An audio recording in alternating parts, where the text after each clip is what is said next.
সালামু আলাইকুম রহমতুল্লাহ। সম্মানিত উপস্থিতি, আপনারা জানেন আল্লামা মামুনুল হক সাহেব দামাত বারাকাতুহুকে নিয়ে এদেশের ক্ষমতাসীন দল যে নোংরা রাজনীতি করেছে, এই নোংরা রাজনীতির ধিক্কার জানানোর কোনো ভাষা আমার নেই। এটা কতটা বর্বর, কতটা পশুত্ব আর অসভ্য জাতি, সেটার প্রমাণ তারা গতকালকে দিয়েছে।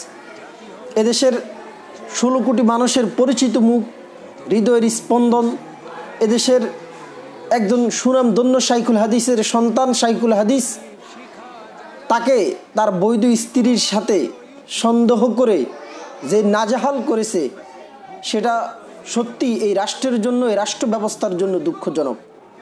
আমরা যতটুকু জেনেছি সেখানে পুলিশ প্রশাসন ছিল। পুলিশ প্রশাসনের সামনে বাহিরের গুন্ডা বাহিনী, লুচ্চা বাহিনী, পশু হায়নাগুলো একজন আলেমকে এভাবে নাজেহাল করা, এভাবে হেনস্থা করা কতটুকু যৌক্তিক? একটা রাষ্ট্রর দায়িত্ব হচ্ছে নাগরিকদের তাদের সম্মান, তাদের নিরাপত্তা নিশ্চিত করা।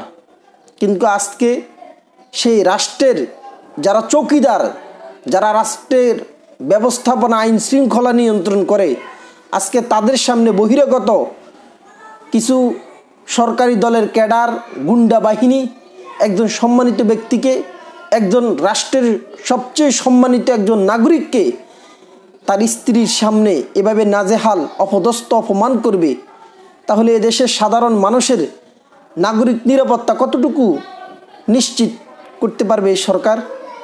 আমরা সত্যি উদ্বিগ্ন।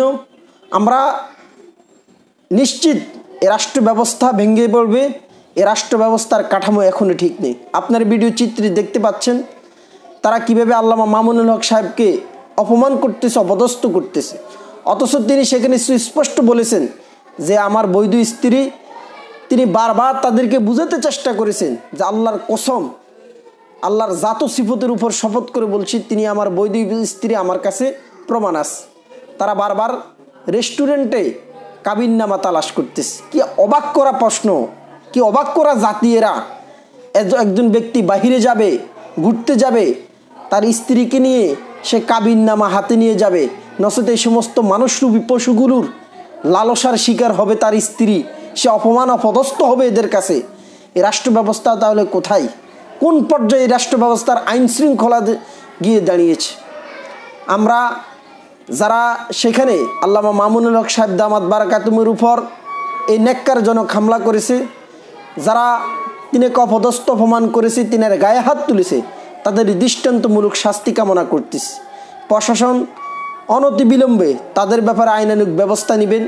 আমরা জানি প্রশাসন সেখানে ছিল, যারা এই দুর্ব্যবহার করেছে তাদেরকে প্রশাসন ছিঁড়ে স্থানীয় যুবলীগ, আওয়ামী লীগ এবং তাদের ভাষায় যেহেতু সাধারণ জনগণ, তাদেরকে অবশ্যই আপনারা চিহ্নিত করে সিসি ক্যামেরার ভিডিও ফুটেজ এগুলো দেখে তাদেরকে আইনের আওতায় এনেন।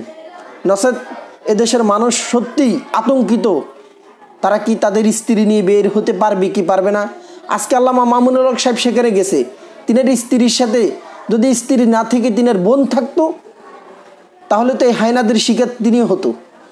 তারা প্রশ্ন করতেছে আপনি রেস্টুরেন্টে আসলেন কেন? রেস্টুরেন্টের মালিক কি রেস্টুরেন্টে পতিতা থাকার জন্য দিয়েছে?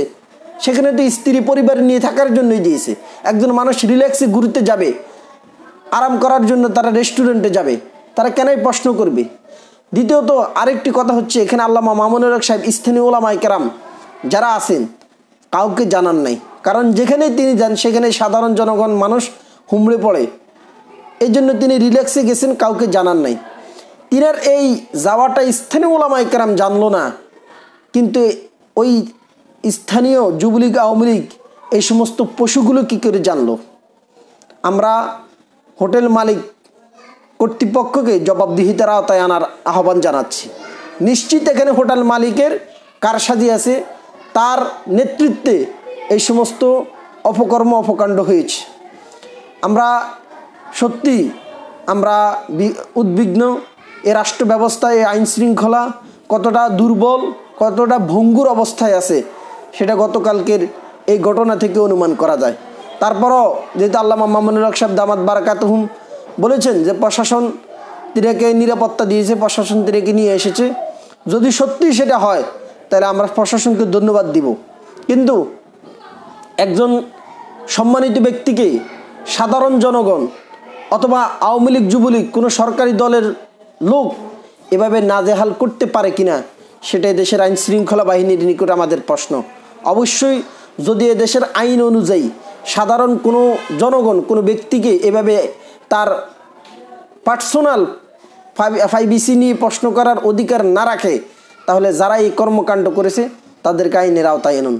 তাদেরকে আইনের আওতায় এনে সর্বোচ্চ শাস্তি নিশ্চিত করে এদেশের মানুষের সাধারণ জনগণের বাহিরে বের হওয়ার নিরাপত্তা আপনারা নিশ্চিত করুন।